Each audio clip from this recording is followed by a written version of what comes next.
so much for joining today. Tabitha, John, Jenny, Fane, and Camilla. We'll have a few other joiners trickle in here. Obviously you've joined today because emotional intelligence and social fitness are, wide known things that we all work through, but we don't necessarily know how to, right? And one thing we've learned from Oren over the last couple of years is, we're always told for your physical fitness, and by way of introduction, Oren is the founder of Enmocean. So we'll get into that in a bit. And we'll go into introductions. But essentially, what brought us all here together today is to have some deep dive discussions around what emotional intelligence means, how we apply it in our lives, and how we actually go about building that social fitness, because emotional intelligence will typically tie back to, relating to other people, whether you're extroverted, introverted, whatever your personality type. So Oren's going to go a lot deeper into all of these things. We want to make today's discussion extremely interactive. Yes, so by way of introduction, my name is Evan Tate. I'm the co-founder of Brutal Buddha, along with Ro Morris, who's here in the frame as well, who raised his hand. We'll do quick introductions. So I'm from the US.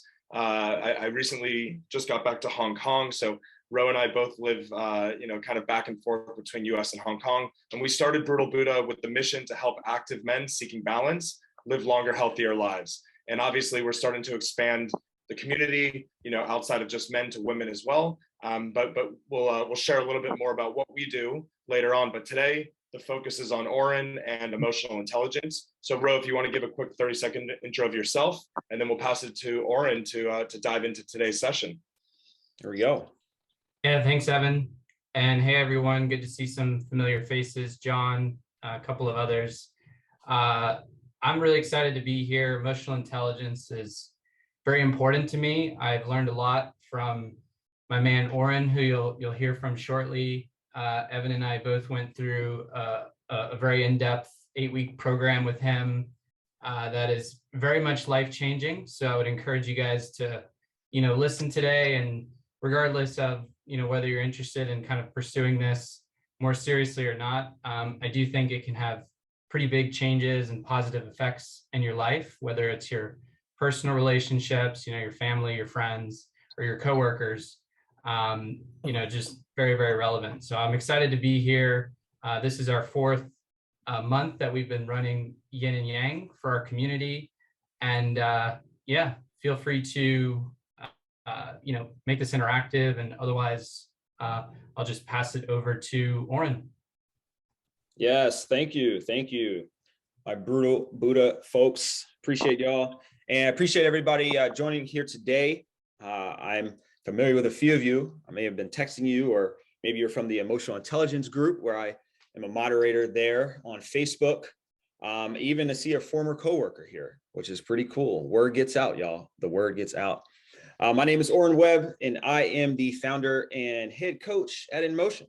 And Enmocean is a coaching service designed to help people go from triggered to trained through the use of 2 frameworks: emotional intelligence and personality types. And what we're going to talk about today is, and I'll share my screen here. Let me know if you can see it. What we're going to walk through today is this kind of new look at emotional intelligence from the lens of being fit.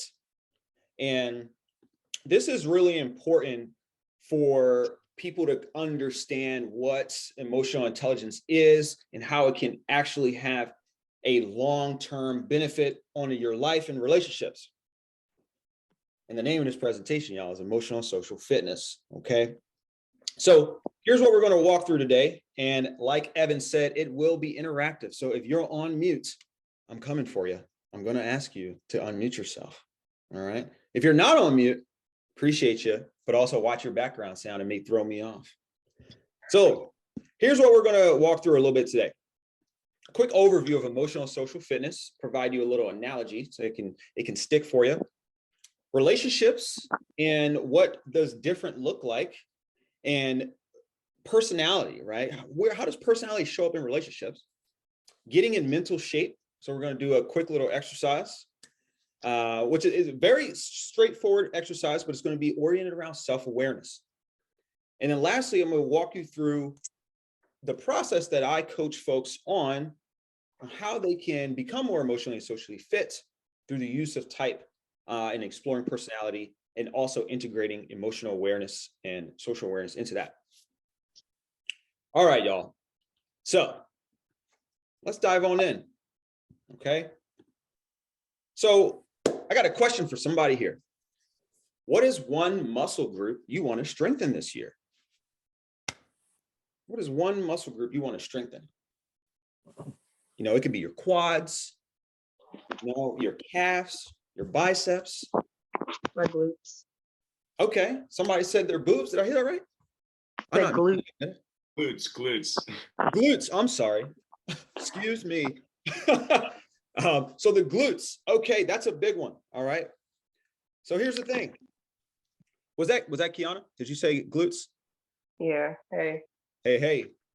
So what do you use to strengthen your glutes? What do you do? Donkey kicks. Okay. If I'm familiar, that's the one where you like, okay, right? You move the knee back and you press out, right? You can't see my legs, but I'm doing it. Do you use any sort of weights or machines or anything like that? For glute exercises? They have thigh weights. You can do squats with. Okay, perfect. So the point I'm getting at here is Kiana has tools to strengthen her glutes. All right. People use weights to get physically fit. There's gyms all over the place. There's a gym probably right down the street from you called Planet Fitness. There's a bunch of tools there to get physically fit. Well, let me pose something to you. Where do you go to get socially and emotionally fit? Where's the social emotional gym? Society, your environment, typically school, I guess, growing up, you know, like most people go through K through 12 and learn that way. Your family environment, you know, depending on what that looks like. Yeah. And I'm glad you said, you know, depending on what that looks like, society can be a little random, a little chaotic, right? In some cases, it could make your social and emotional fitness less off. So when we think about that social and emotional fitness, we need gyms for that, right? We need a place where we can go get in shape, get our minds in shape, get our, you know, social and our relationships in shape. And so what we use to become more socially and emotionally fit are intentional communities and frameworks. All right. Frameworks will be your primary tools that will help you think about things in certain ways. It will help you communicate differently. It will help you unpack emotions in a more effective way. It can help you navigate conflict in a more healthy way, right? So keep your eyes glued on the frameworks. That is the big key. Now, the framework that Enmocean subscribes to, well, one of them is emotional intelligence. And here is what that entails. There are these 4 aspects to emotional intelligence. There's self-awareness, which deals in recognizing your emotions, understanding your personality, having an accurate self-assessment. I just read an entire book on self-awareness, y'all. And a lot of the research these people are doing, they really are about assessing how confident are you in the knowledge you have about yourself. Social awareness, recognizing other people's emotions, right? How do I know if that person's anxious or excited? I don't know. It could be one or the other. Understanding other people's personalities, being curious. It's a huge practice in expanding your social awareness. Self-management, emotional regulation, adaptability, which does tie into resilience and motivation, right? And then lastly, relationship management, conflict resolution, exercising empathy, and effectively leading others. All right. Now, here's what I want everybody to do, because I don't think I've ever met a master in emotional intelligence. All right. I don't know if they exist because life is very dynamic and can be chaotic at times, and it will test you. It will test you. But I want each of you to answer this question. You can either type in the chat. Actually, go ahead and type in the chat. Let's make it a little bit more interactive. If you have the chat on your phone, and you can go on there and type out which area of emotional intelligence you want to work on in 2022. And if you need me to go back, I can do that so you can see it. And I'm also going to answer this as well. So I'm going to say,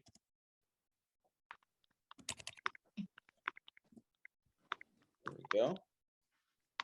All right. I see effective communication, boundaries, relationship management. See if we have any others here. Let's see. Relationship management. Okay. Self-management. Relationship management, social awareness. Yeah. Now, the interesting thing is, when we look at the choices you've made, I'm going to go ahead and guess that there's something that you don't prefer happening in these particular, that's related to this particular thing. For example, if somebody said effective communication, maybe there's something going on in your life that's indicating that you're not communicating effectively. I see boundaries showing up a few times. Are boundaries being violated? Are boundaries even being set? Self-management. Are my emotions getting the best of me too often? Relationship management. Oh, this is a great one. Is there somebody in your life that's pissing you off and you don't know how to handle it?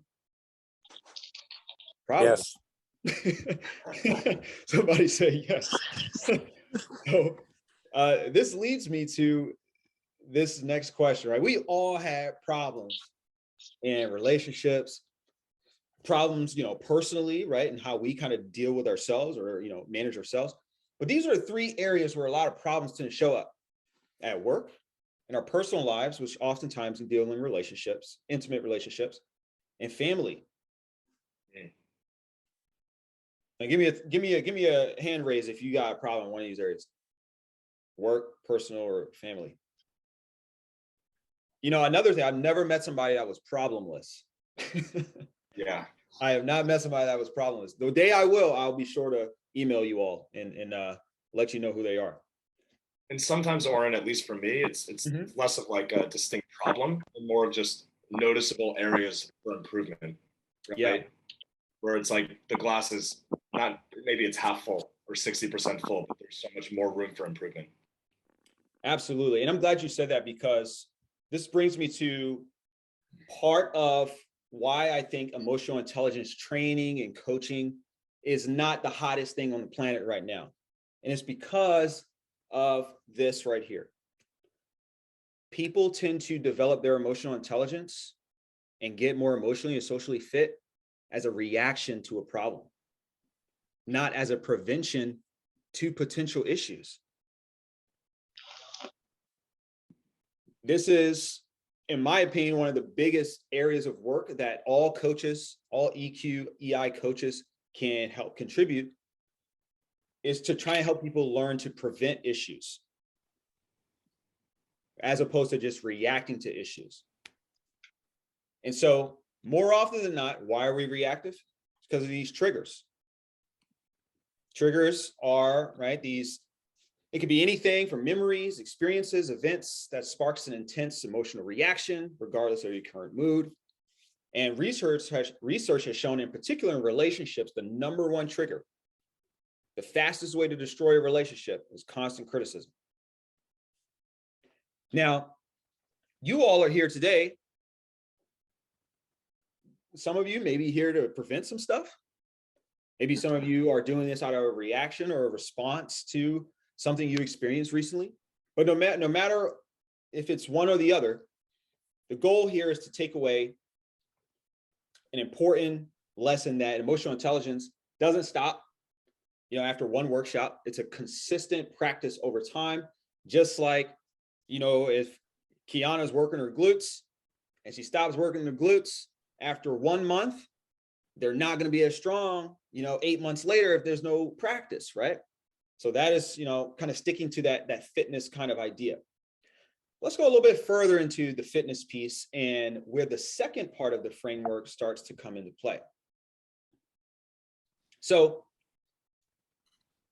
the way in which emotional intelligence will oftentimes come to value to you is when you are around somebody that lacks emotional intelligence. Mm. If you've ever been around somebody that would maybe call people out their name without any awareness that it was making others feel bad, or maybe perhaps you were around someone that, you know, they like to say, hey, I'm a very bold, passionate speaker, and they cuss you out, but they're not maintaining respect for you as a human being. More often than not, the problems that come from communication relationships usually stem from a different ways of seeing things, okay? Now, if you look at this diagram, what does this mean, right? I want you to take a moment to really think about this diagram. Processing this diagram, y'all, captures human communication in a very simplified way. All right. So there's a light that's shining on one object in the middle, but it's showing two different shadows on the wall. All right. So an example of this would be the square is, hey, I think that we should look more at the big picture. The circle is, hey, man, we really need to dive into these details. We'll get to the big vision after the fact. But in reality, what's not the shadows on the wall, the cylinder that's right there is actually kind of both. But one person's looking at it another way, the other person's looking at it the other way. But when individuals don't have a framework for understanding why people communicate, see things the way they do, decide the way they do, it's easy to argue about it. It's easy to run into conflict about it because they literally are experiencing something that's right in front of you a different way. And if you gain the right tools and the right training, every interaction you have like that is going to be practice. That's going to be you getting into the gym and using your emotional intelligence, because you're going to be learning how to widen your awareness in almost every interaction you have, because you'll be starting with curiosity, being curious, as well as being able to more effectively communicate it, why you perceive things the way you do and why you decide things the way you do. Now, I want to get into this aspect, this other framework on personality types, okay? Now, I've heard so much about personality types, and people love personality, right? Give me a thumbs up if you've just taken a personality type test for fun. A friend recommended it to you. Give me a thumbs up if you've taken a personality assessment or test before.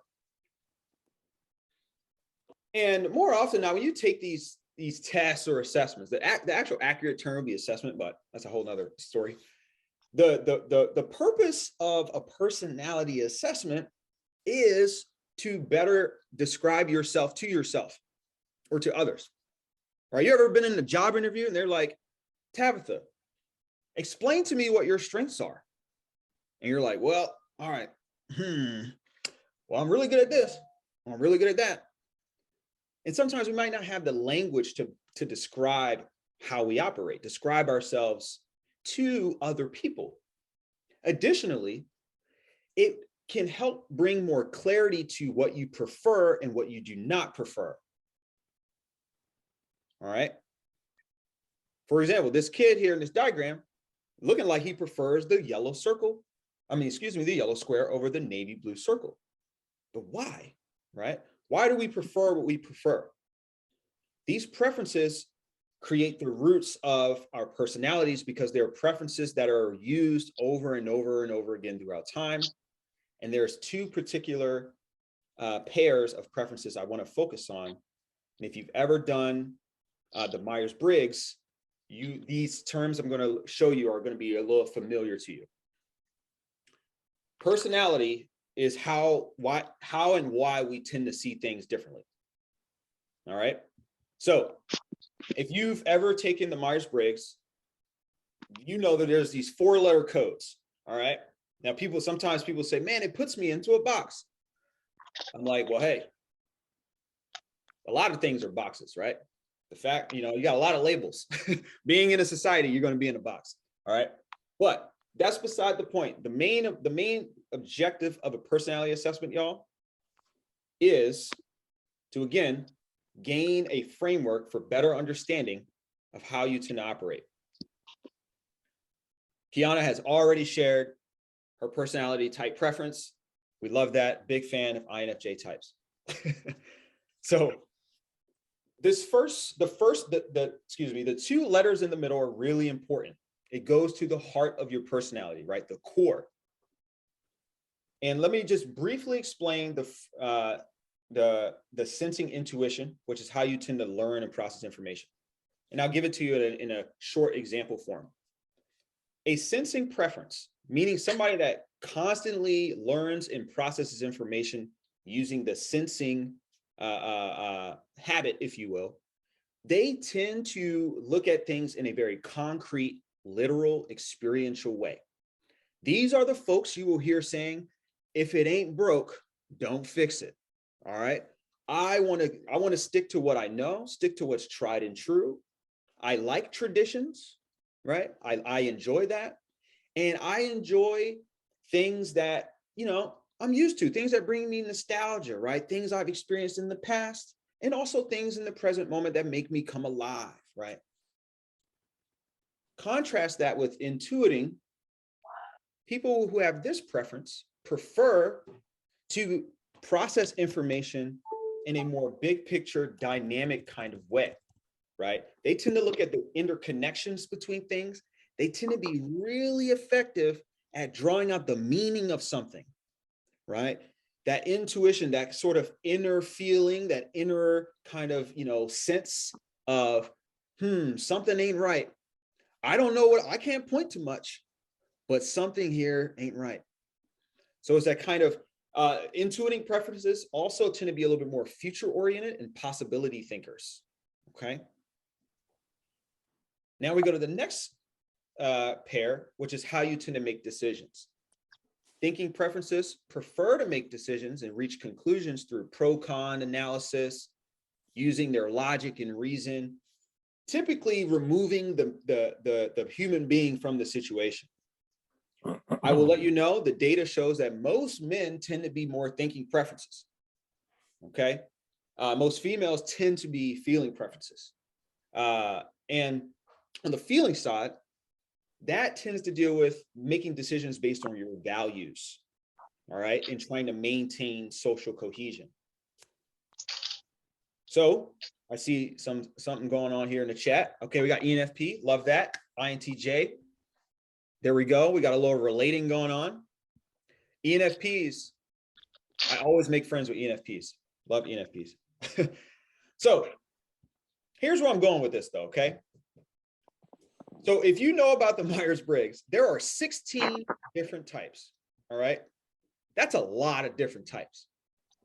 Okay. I've never met somebody who knew and understood every single type. Can you imagine that? Knowing how every different personality type works. That'd be pretty hard. It would take a lot of time.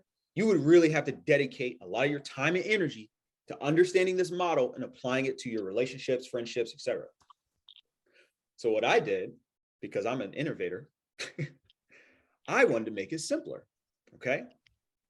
So I wanted to focus on the core of personality, which I call a persona, to focus on these middle 2 letters because they tend to be the most consistent part of your personality.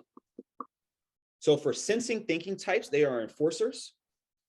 They're about trusting experience and being pragmatic. Givers are sensing feeling types. They're about trusting others and providing comfort. Innovators are intuitive thinking, NT. They're about seeing the present and acting on the future. And guiders are about making an impact and helping others grow.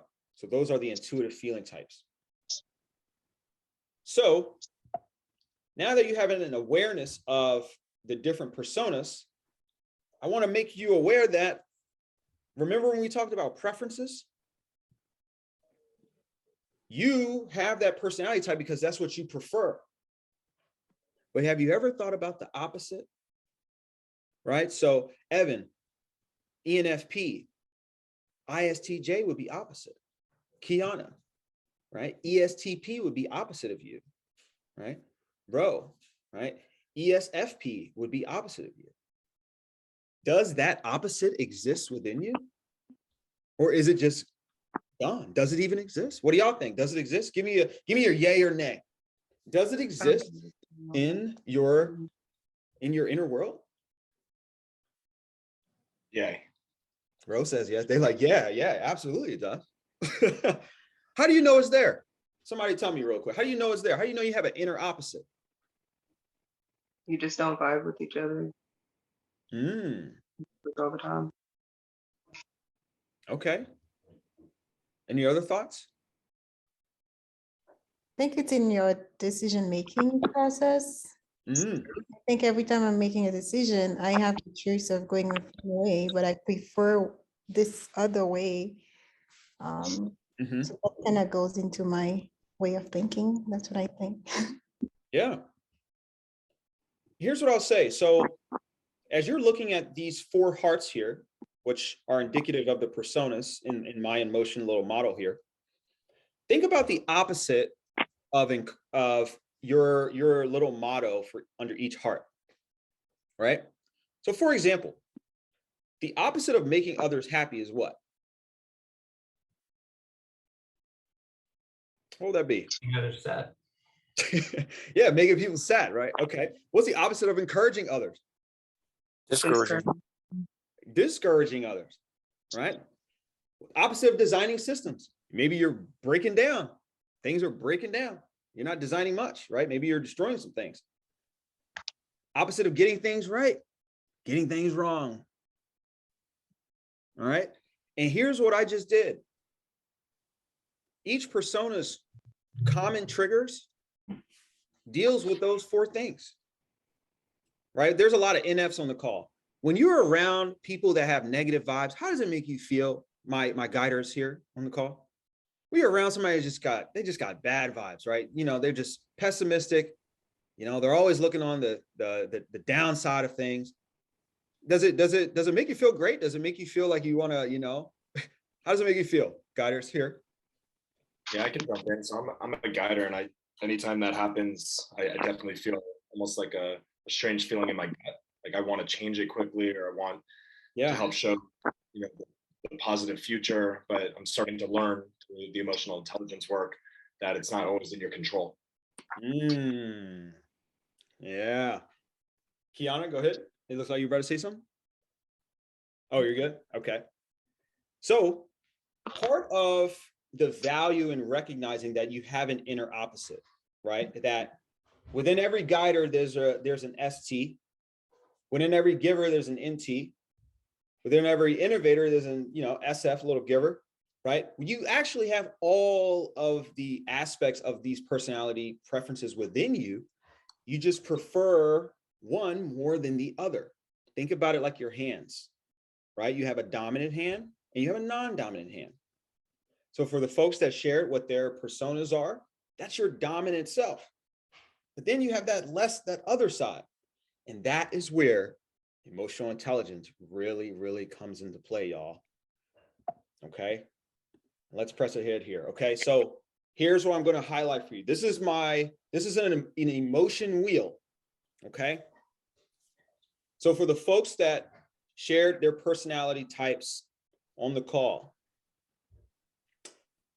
I would wager that when you are around people that share in those preferences or that acknowledge your preferences, that it likely leads you to this side of the wheel that has a lot of comforting emotions, joy, love, right? Being optimistic, feeling happy, feeling cheerful. But when you're triggered and you're constantly around things that are not within your preference, it may lead you to the other side of the wheel. Okay. So, for example, if I'm around, and I'm talking about me personally, as an innovator, I'm an ENTJ.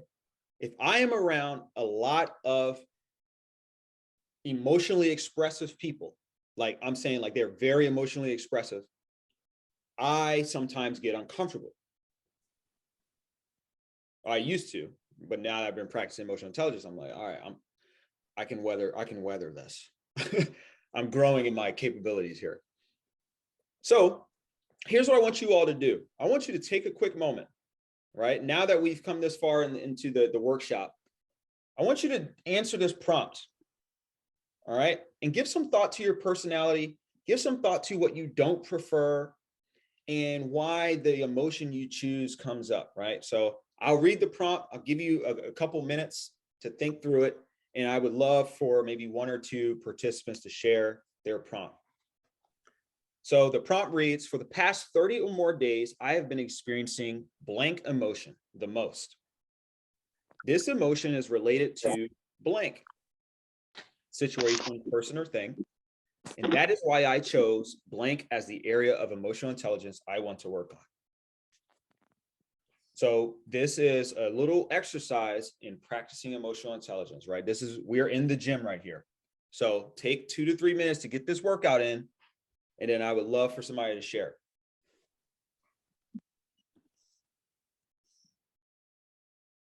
Does it matter which ring of the circle you choose from, or it can be any of the inner 6 or any of the outer, say, 50? Well, the outer ones will provide you much more granular detail around the emotion. The inner ones are a little bit more broad. Okay. But you can choose whichever you feel as though accurately describes the meaning and the feeling. I'm going to cut the slide on here. All right. And if you need me to, well, can everyone see it clearly? Mm-hmm. All right, perfect.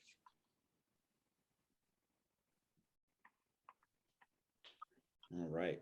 Mm-hmm. Mm-hmm.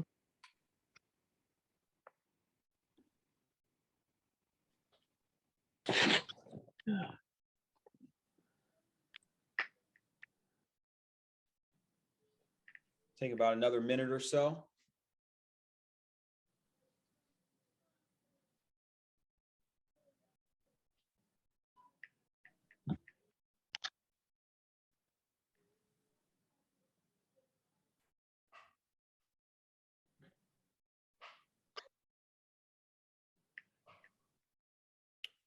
All right. So would anyone like to share?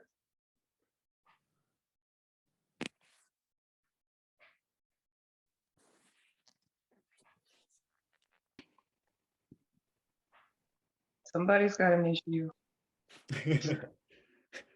I'm happy to. If no one else goes, I can kick off. Sharing is definitely part of the exercise. That's fitness, right? That's lifting up the weight. Go ahead, Evan, if you like. I'll be quick. So the past month or so, a little bit more, I've been feeling the emotion of or experiencing being compassionate. So that falls into the love bucket, and it's related to my younger brother. And it's why I chose, familial relationships and effective communication as kind of my focus area for the next 3 to 6 months. Awesome. Awesome. Sounds like you have a really enriching relationship with your brother, and the effective communication is you're trying to improve that with your brother. Correct.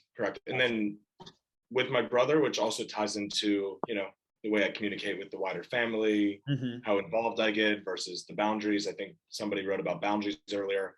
So that's something that I've continued to work on over the years, really, but more specifically the last couple of months.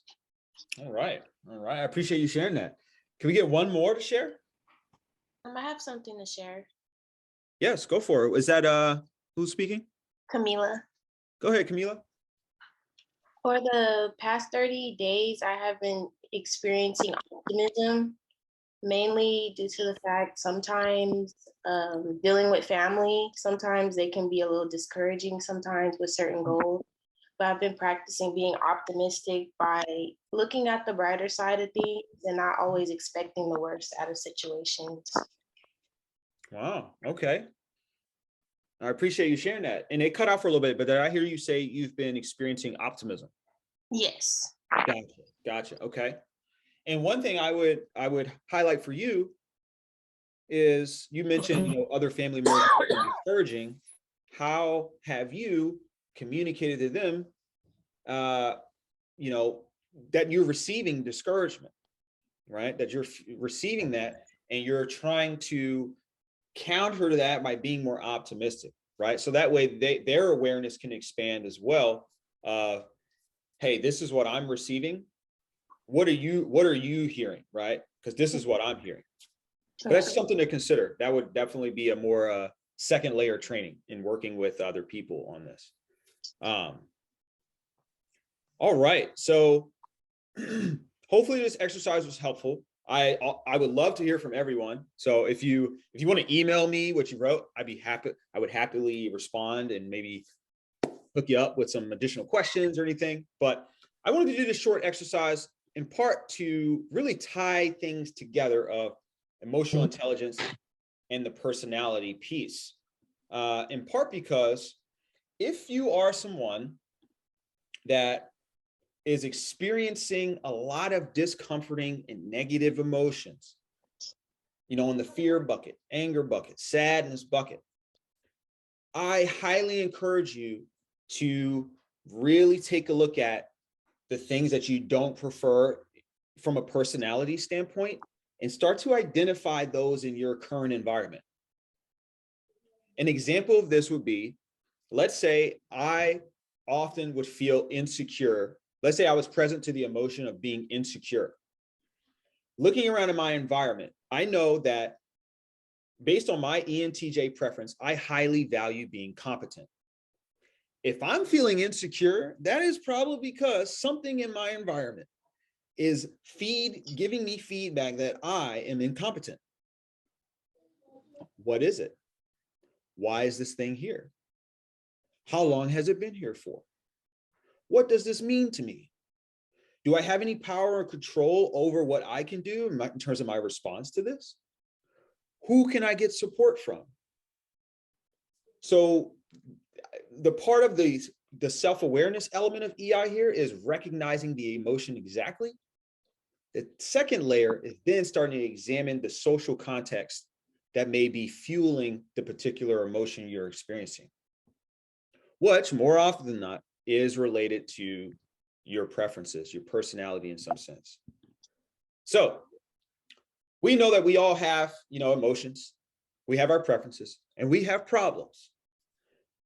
But we also know that, through the working towards trying to overcome problems, we build habits, and these habits ultimately result in our lifestyle.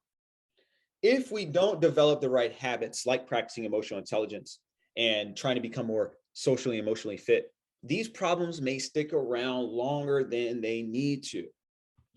And one particular thing I want to make you all aware of is that why discomforting emotions stay around for as long as they do is because we don't fully understand what they mean. If you've been processing an emotion for a long time, it's because you're still trying to unpack the meaning of the event, the thing that happened, the story, the narrative. You're trying to really unpack all of that. And you need either more time or you need more tools to try and decipher what is going on. So that way you can fully process the emotion. Now, processing emotions does get into more body-related pieces. I don't go into that in emotional intelligence, right?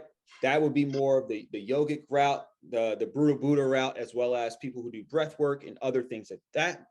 I more so focus on the cognitive mental components of emotional intelligence and the social aspects there. But I will share with you one key element that I go over in my program and in this community I'm building, and that is shadow work. When I highlighted to you all your personas, the opposite of your personas is what I refer to as your shadow. And your shadow is basically that inner opposite, right? So that part of your personality that may be underdeveloped And it actually leads to a lot of underdeveloped expressions you may have when you're stressed, triggered, uncomfortable, under the influence. And what tends to happen is these more repressed aspects of your personality tend to show themselves. And that is what we call the shadow. And part of the challenge is if you don't work on maturing and developing that other side of your personality, the risk is you live a one-sided life. And eventually, not to have aggressive language, but life will punch you in the face and say, hey, you should have been working on this 25 years ago. And I'm here to share with you all the beauty of combining EI and personality pieces here is that when you engage in shadow work and developing that inner opposite, it's specific to how you operate. It is not a general catch-all type of regimen or workout program, if you will, right? If we're sticking with the fitness analogy, it's specific to you. And that is where the real gym and transformation comes, is when you have a personalized development strategy, not just a general, hey, go do this, right? Go to sleep, right? We all know sleep helps everybody, right? That's not novel stuff. Sleep's good, exercise good, eat green vegetables. These are all general important tips, but sometimes we need that deeper, more specific, personalized strategy for us. And that is what Enmocean is seeking to provide this generation of folks through the programs in the community I am looking to build. And just to show you a quick example, and then we'll wrap up here in a little bit. Let's take, for example, TREY. TREY is an enforcer. He's an ESTJ, right? Enforcers are opposite of a lot of guiders. You may found yourself getting triggered by a lot of enforcers. By the way, in the United States, most men tend to be enforcers, okay? Most men tend to be the opposite of intuitive feeling. So when TREY is in the shadow, let's examine this. TREY gets triggered if people are too emotional around him and it makes him uncomfortable. What happens when TREY gets triggered? TREY starts to react to this experience by repressing his own emotions, maybe avoiding what he really wants to say, and instead judges this other person's emotional expressions as weak or incompetent, and then says, hey, you know what? Emotions are weak, right? I need to not do that. I need to be more logical. I need to triple down on my thinking preference. And he starts to identify with that. I don't share my feelings. I'm a rational person. But what did I just say? If you don't do the shadow work, y'all, if you don't develop that other side, you're going to develop some bad habits. You might be in some risky relationships. You may wind up having a child that needs you to be emotionally present and you're not. And then that child finds emotional support elsewhere. And then that starts to tarnish the family dynamic. This is all an example. I don't know if it's landed for anybody's personal situation. That's a different presentation though. So if TREY is looking to go from triggered to trained, TREY would have a realization that, whoa, okay, I tend to repress a lot of my emotions. I need to be a little bit more empathetic. Or I need to be a little bit more emotionally expressive and emotionally mature. So what process does TREY go through? He goes through a weekly practice, a weekly exercise of self-disclosure, sharing meaningful stories of his life, of his values, of what things mean to him, getting into that inner guider, that inner intuitive feeling side. And then over time and over practice, right, 8 months working on the glutes, right, he becomes a more empathetic person. And the process leads to what? Better relationships, better habits, less drama, right? Less issues when it comes to his relational world. So as we wrap up here, y'all, what I just walked you through is how Enmocean has taken these two frameworks, emotional intelligence and personality types, and created a system for people to take ownership into their own mental health and to use these tools to better understand why they may be experiencing discomforting emotions for too long and why certain relationships are just not hitting. And I want to share with you a little bit about, just really quick, what my vision for Enmocean is. I am building what is called the EQ crew, which is going to be a worldwide community of people who will all be aware of each other's personality types and the things, the emotional intelligent practices that some of which we talked about today. And this community is really looking to foster genuine social bonding and personalized growth in this unique kind of way. And because I recognize that there's a lot of people out there that are interested in type, but they're missing a key part when it comes to the emotions piece. And I see that there's a need for this, and so therefore I'm building it. And some of the benefits of being in the EQ crew, as I am building this community as we speak, personalized activities for each persona and community challenges. So imagine 50 guiders all doing a similar exercise for the week and then coming back and sharing their thoughts on, hey man, that exercise really messed me up. I need some better practice, or I need an accountability partner. We're going to do monthly social and emotional webinars and workshops like this that also may be facilitated by other people in society, in the community, that have an expertise or passion about a particular topic that relates to EI and personality. Weekly social hours where you can meet with other community members, have good quality conversation. Courses like my Outsmarting Your Emotions course or sprint courses I've designed for each persona type. You can get an official Myers-Briggs assessment. And in the future, there will be local and regional retreats where people of different personas can meet up together and enjoy life.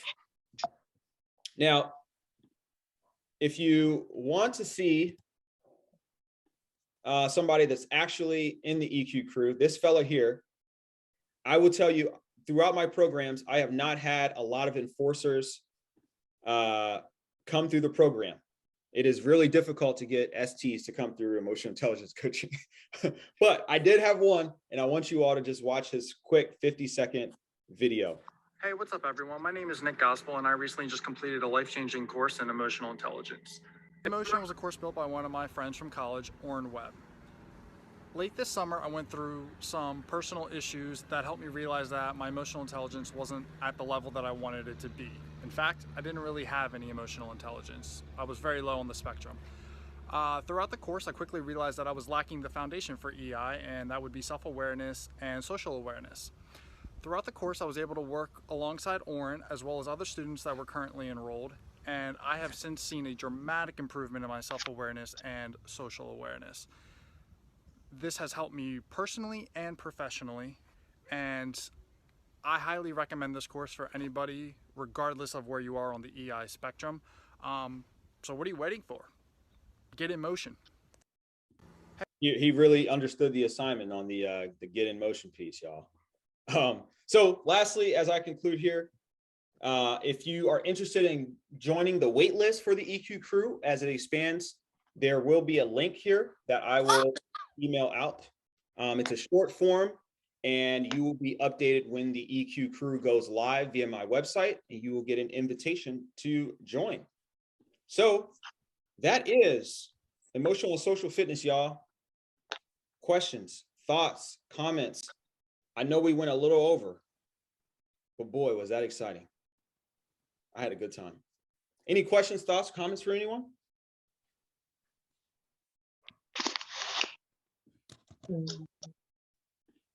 And the link, by the way, is in the chat.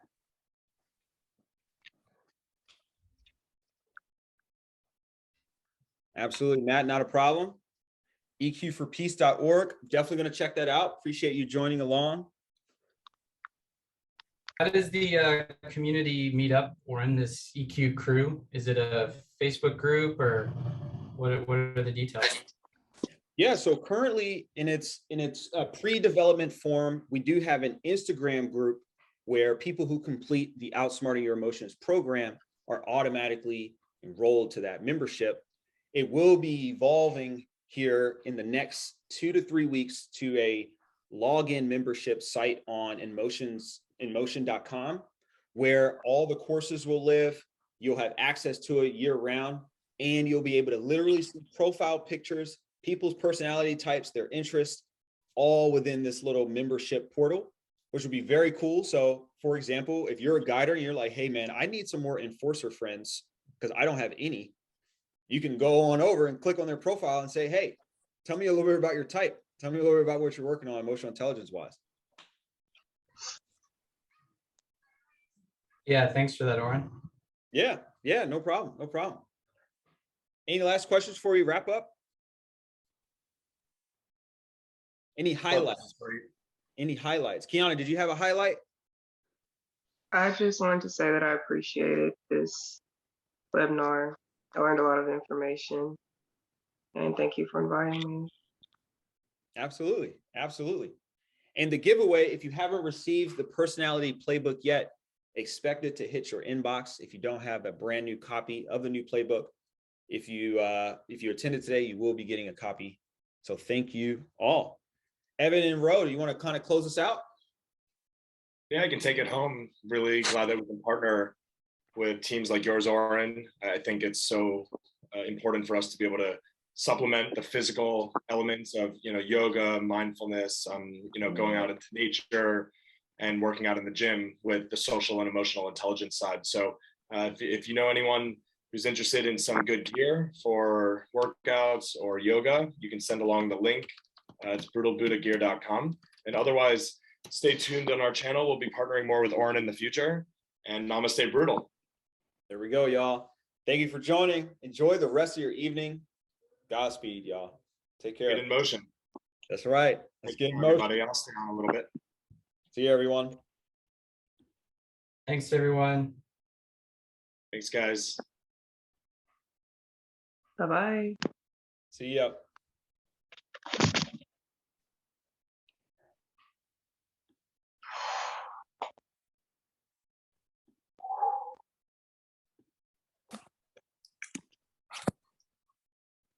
I'll cut the recording here.